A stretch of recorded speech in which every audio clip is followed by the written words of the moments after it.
What is going on, guys? JD from New York. It is a Tuesday morning, and if you're seeing me on a Tuesday morning, that means one thing and one thing only.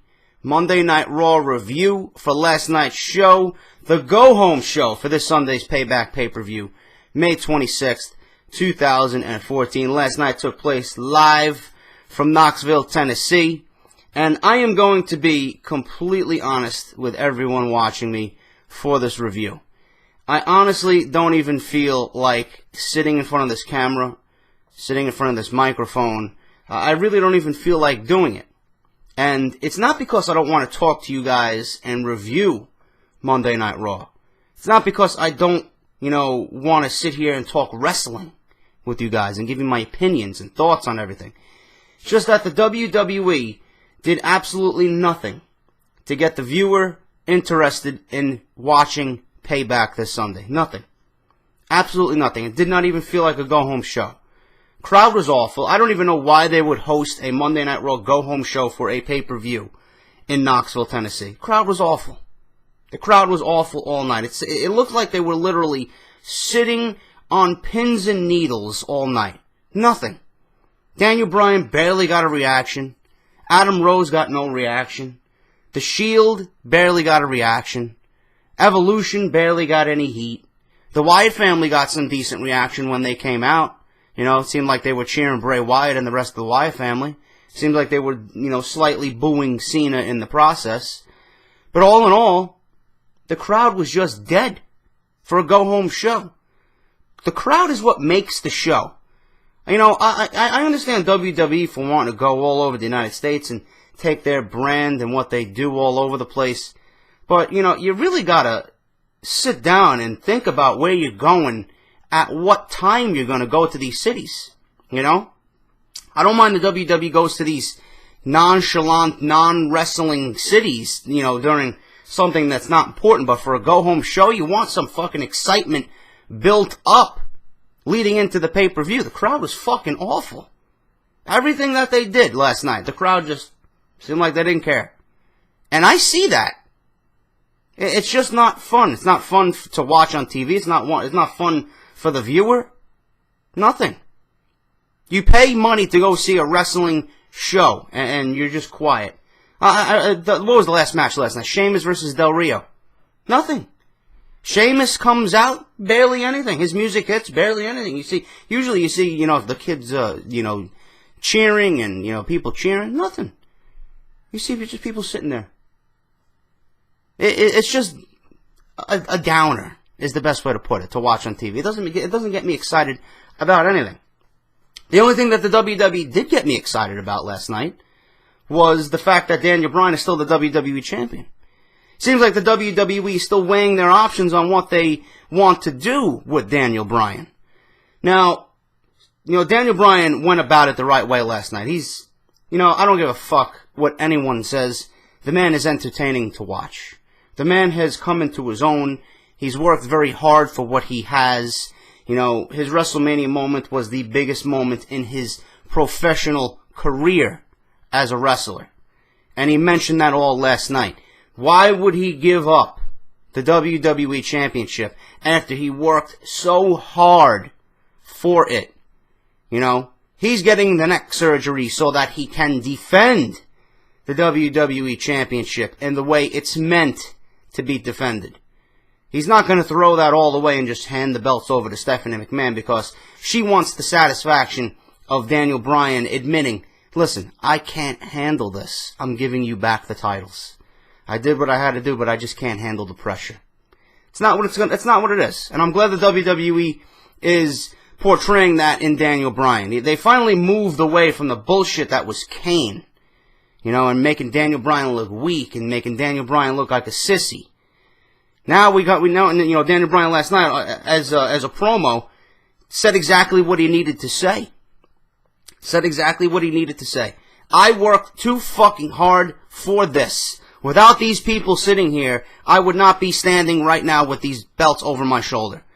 I did it for them. They were the voice that got me to where I needed to be, where I wanted to be. My WrestleMania moment was the biggest moment of my career. You think I'm going to throw that all away and just hand you back these titles? No fucking way. So then Stephanie McMahon, I like the little twist, the little turns that they did with Steph. I like the little cliffhanger going into Payback. And quite honestly, this is the best reason to watch Payback, to see what they do with the WWE Championship. Daniel Bryan either relinquishes the belts like he should have, according to Steph, at Payback. He either gives up his right as the WWE Champion, or if he doesn't want to comply with the authority, Stephanie McMahon is going to fire Brie Bella. And just goodbye. She's gone from the WWE. I like that little cliffhanger. Now, my opinion on this, and people have been asking me, JD, you going to do a behind the mic preview and predictions for Payback? No, it's not that big of a pay-per-view. It's a B-level pay-per-view. No reason for me to sit here for 15, 20 minutes and waste everyone's time and talk about preview and predictions for an otherwise meaningless show that just doesn't have any substance to it. So I'm not going to do that. But what I am going to tell you is my prediction right now for this WWE title situation. I don't think that they take the belts off Bryan.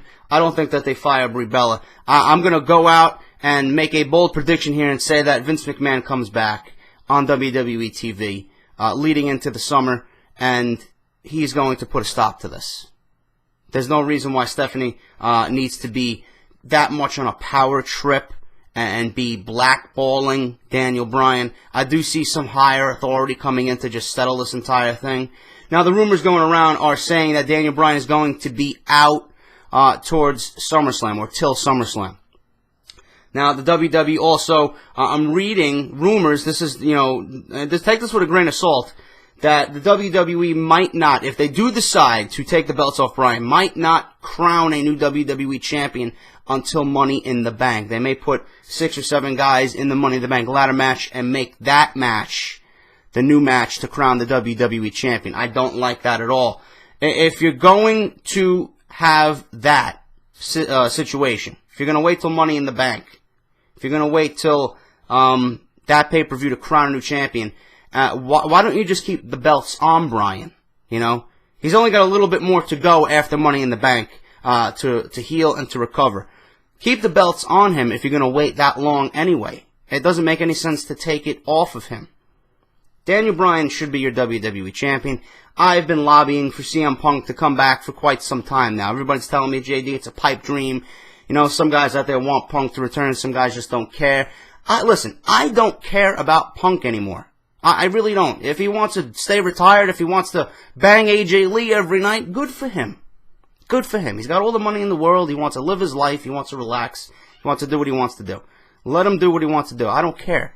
But what I do care about is the fact that this is the perfect opportunity now for WWE to try and convince CM Punk to come back, because it would lead everything into SummerSlam and lead into that Summer of Punk angle, Daniel Bryan versus Punk for the WWE Championship.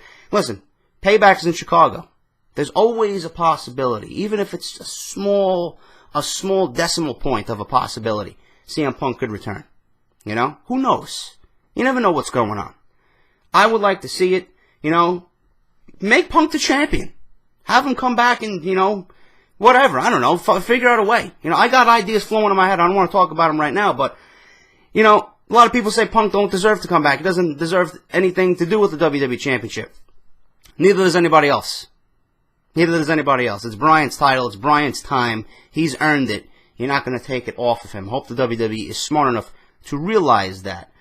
Now, the rest of the show, hour 1, I'm going to talk about it. The beginning intro of the show, the opening segment, made little to no sense to me. They're talking about Daniel Bryan. I just talked about that. Stephanie McMahon wants Daniel Bryan to surrender. They're calling him a B-plus player. They're saying that the company needs a fighting champion. They need a title defense from a guy who's going to go out there nightly and stand up for the company, whatever. I'm going to throw this at you. You're going to take the belt off Bryan because he hasn't defended it? Crock of shit. What happened to The Rock when he was the WWE champion? He beat CM Punk at the Elimination Chamber right before he fought John Cena. Did The Rock defend the WWE Championship any time after he won it from CM Punk leading into WrestleMania? No. The WWE title was not defended for 6 weeks. It was pretty much a prop A little toy that The Rock can strap over his shoulder. So, what's the difference between the two situations? You got a part-timer coming in who wins the belt and doesn't even defend it on WWE TV like a traditional champion should. He didn't even wrestle on Monday Night Raw any time in between Elimination Chamber and WrestleMania before the time he fought John Cena. Now you're going to take it out on Daniel Bryan for not defending the title? You gotta look at both situations and realize there's not much difference between the two. Bryan is hurt. Bryan wants to fight. Bryan wants to defend. He wants to be there for every pay-per-view. The Rock didn't. Because he couldn't. Whatever reasons, he couldn't be there. I don't even think he wanted to be there. He came back literally because it's name recognition to get his movies out there. That's the only reason why he was back at that time. And I'm not the biggest Rock guy. I was before he became all Hollywood. He's not the same. It's not the same Rock that we know. So you guys out there who may be Rock fans, I'm not putting him down. I'm just not a fan. But you got to look at the situation, the same. Daniel Bryan wants to defend. He can't. He's hurt. No reason to take the belt off of him. But they fired Brad Maddox last night. And this makes little to no sense to me because Brad Maddox wasn't an on-air character every week. We seen him 1 week and then we wouldn't see him for another 4 weeks. It makes no difference that Brad Maddox is fired as the general manager. Kane comes out, chokeslams Brad Maddox in the middle of the ring, and then he tombstones him, and then he's ushered off into the back on a stretcher.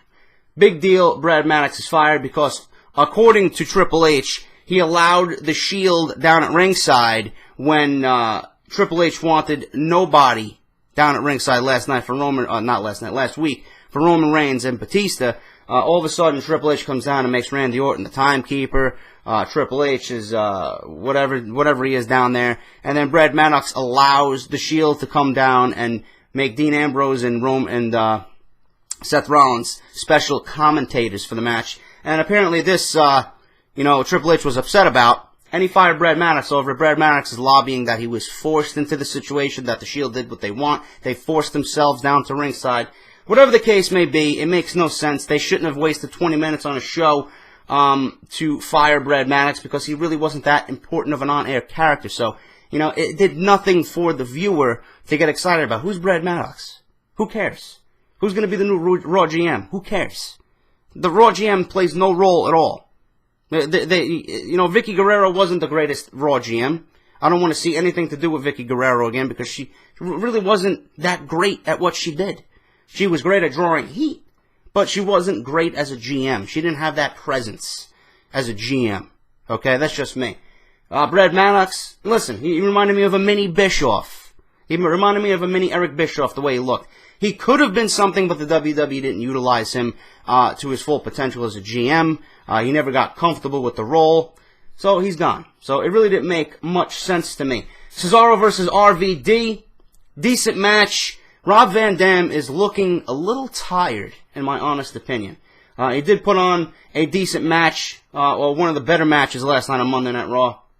I do like the way these two gel, Cesaro and RVD. RVD is always great to watch. It's just that, it seems like he's been in very physical matches since he's been back. He's fighting with, Cesaro. He had that triple threat match with Jack Swagger and Cesaro at the last pay-per-view, and he got banged up with that. He had a black eye from a missed spot on a trash can. So RVD's taking a beating since he's been back. He's earning his paycheck.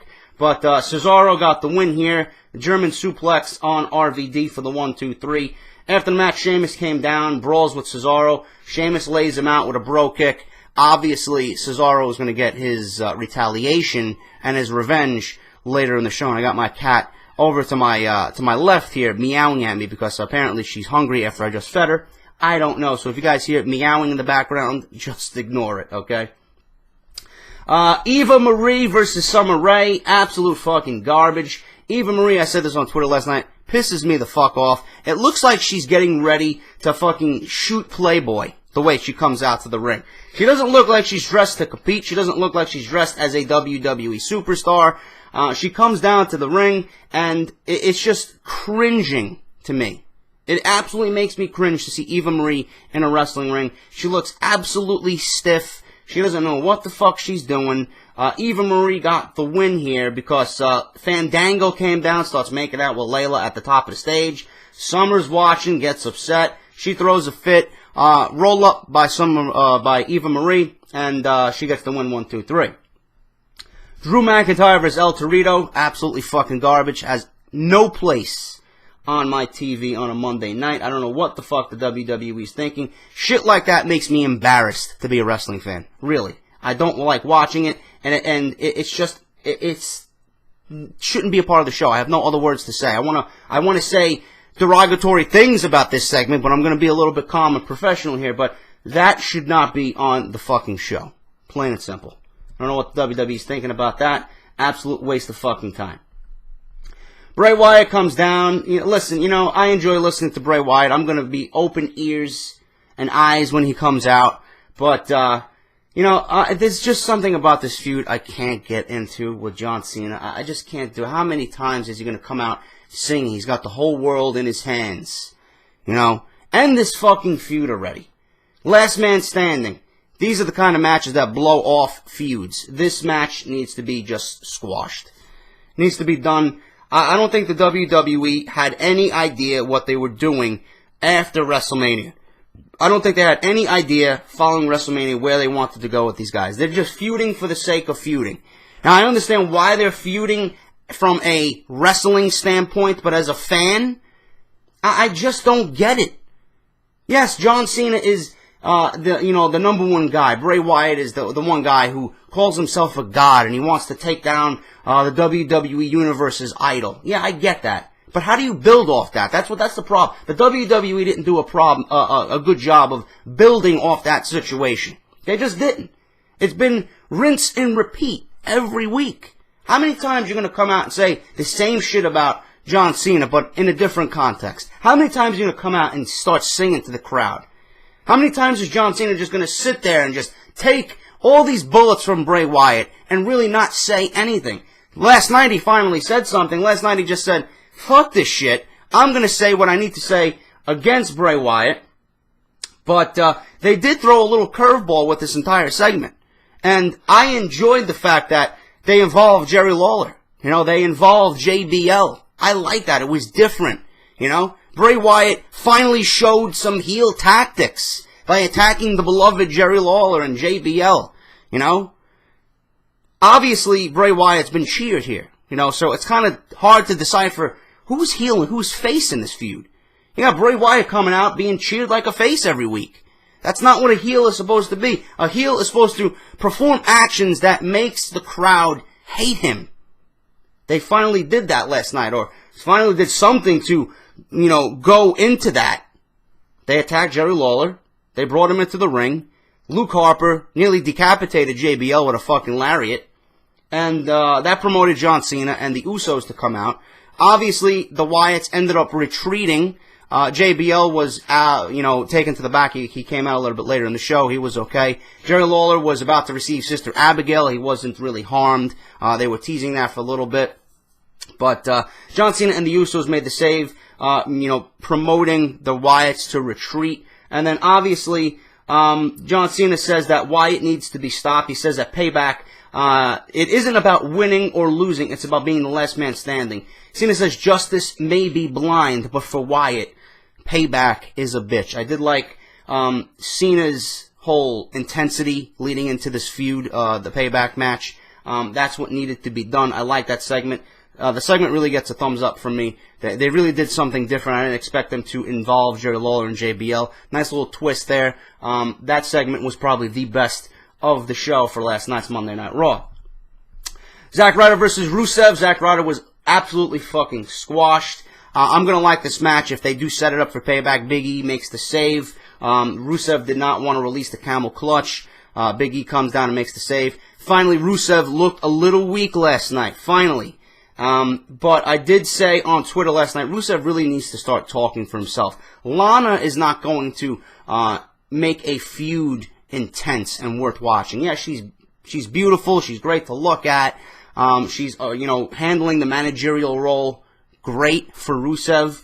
But Rusev is really going to need to start talking for himself. I want to hear from him. I don't want to hear from the manager. okay? I want to hear from him at some points during a bigger feud down the line. I want to hear what he has to say. I don't want him talking in a different language while Lana is taking care of all the interaction between him and his opponent. You know, I don't want that. But I like the Rusev character. I like the way that he's being built up. I think the WWE is handling his push very well. I do expect this match with Big E to be entertaining. Both guys are big guys, but they're athletic guys. They can move in the ring. That's what you need out of a big man. You need big men like Rusev, and you need big men like Big E that know how to move in the ring, that know how to take a bump, that can flow in the ring nicely. They got that athleticism for a guy who's 300 pounds. That's what I like to see in a big guy. But Rusev finally showed some weakness last night, retreated. You know, they had the whole Russian thing going on Memorial Day. Big E comes out waving the American flag after he attacks Rusev. I like that nice little touch for Memorial Day. But this match, I believe, is not announced yet for Payback, but I do see that match being announced and being put on the card before Sunday. Orton and Batista versus Cody Rhodes and Goldust, excuse me. I did like the intensity Cody Rhodes showed in the back before this match took place, calling Batista a skinny jeans sellout and Randy Orton RK blows. That was a little out there. You kind of see the intensity from Cody Rhodes being frustrated. I did like that touch. I started laughing my ass off at that. The match literally was a one-sided match. You know, Triple H made it hell for Randy Orton, for Goldust and Cody Rhodes. He handed everything to Randy Orton and Batista. Cody Rhodes got eliminated. I thought the match was over. They made it an elimination match. He got pinned. He was eliminated. They made the rules up on the go, and then they turned the match into a 2-on-1 handicap match with Orton and Batista versus Goldust. Obviously, the winners here, Randy Orton and Batista, but I did like that Cody Rhodes and Goldust were put in something a little bit more meaningful. They're a great fucking tag team. I was excited for this match. The match was a decent match on Monday Night Raw. I would love to see teams like this going at it more often. I would like to see Cody Rhodes and Goldust in a more meaningful feud. You know, the WWE, the tag team division kind of strayed away from what they were building upon. You know, and I don't like that. Cody Rhodes and Goldust were the focal point for that. Now they kind of just faded away into obscurity. But they did something nice last night. Decent match between the two teams. Randy Orton and Batista got the win. So that was that. You know, Triple H is just playing into his power trip about going into Payback against the Shield. Sin Cara versus Bo Dallas. Bo Dallas is absolutely fucking awful. I didn't like him in NXT and his debut on Monday Night Raw. This is the first time I've seen him on WWE TV since NXT. I didn't watch the SmackDown debut. I don't even give a fuck how it went.